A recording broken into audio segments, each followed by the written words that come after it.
ভর্তা মানে হচ্ছে জিভে জল আনা স্বাদ। হ্যালো এভরিওয়ান, আসসালামু আলাইকুম। কেমন আছেন সবাই? আপনাদের জন্য একটা মজার ভর্তা রেসিপি নিয়ে আসলাম, তাও আবার ফেলনা জিনিস দিয়ে।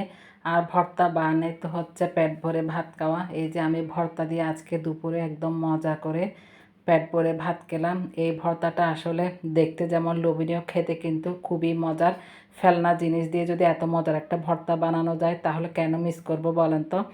আর হচ্ছে এখন বর্তমানে জিনিসের সবজির যা দাম, তাহলে তো কোনো কিছু ফেলে দেওয়ার আর অবকাশ নেই। তাই তো একটা মজার রেসিপি করে ফেললাম। এই যে তার জন্য নিয়ে নিলাম মিষ্টি কুমড়ার ছোলা। এই যে দেখুন, অনেকেই দেখে এখন বুঝতে পারছেন আমি কী দিয়ে ভর্তাটা বানাবো। এই যে তার জন্য নিয়ে নিলাম মিষ্টি কুমড়ার ছোলাগুলো নিয়ে নিলাম। আমি আজকে মিষ্টি কুমড়া রান্না করেছি, তাই ভাবলাম এই ছোলা দিয়ে মজার একটা ভর্তা তৈরি করে ফেলি। ফেসবুকে আসলে এই রেসিপিটা আমি দেখেছিলাম, তাই আমিও একটু ট্রাই করে দেখলাম। এই যে ছোলাটা আমি ভালো করে ধুয়ে একটু ছোট ছোট করে সিদ্ধ করে নিয়েছি। তারপর পানিটা শুকিয়ে নিয়ে আবার একটু তেল দিয়ে ভেজে নিচ্ছি। ছোলা আর একটু চিংড়ি মাছ দিয়েছি, ছোট ছোট চিংড়ি মাছ যেগুলো, ওগুলো দিয়ে একটু ভালো করে তাও একটু ভেজে নিচ্ছি। কয়েকটা কাঁচামরিচও দিয়েছি। কাঁচামরিচ, পেঁয়াজ, চিংড়ি মাছ, মিষ্টি কুমড়া, ছোলা সব কিছু একটু ভেজে নিচ্ছি।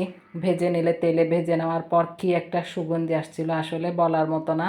আপনারা যদি তৈরি করেন অবশ্যই বুঝতে পারবেন। খেতে এতটা মজার হয়েছিল মাশাল্লাহ। ভালো করে ভেজে নিয়েছি, তারপর এখন পাটায় বেটে নিচ্ছি। আসলে পাটায় ভর্তা করা কিন্তু খুবই মজা।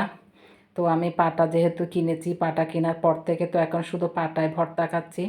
খুবই মজা লাগে আসলে পাটায় বাটা ভর্তা। ব্লেন্ডারেও করা যায়, যাদের পাটা নেই তারা ব্লেন্ডারেও করতে পারেন, কিন্তু আমি পাটায় বেটে নিয়েছি এই ভর্তাটা। আসলে একটু কষ্ট হলেও পাটায় বাটা যদিও কষ্ট, কিন্তু কষ্টের হলেও খাওয়ার সময় কিন্তু খুবই ভালো লাগে। এই যে দেখুন, তেমন কষ্ট হয় না। যারা জানেন তাদের জন্য কিন্তু কষ্টটা কমই হয়। পাটায় বাটতে কষ্টটা কিন্তু আমার ভালোই লাগে পাটায় বাটতে।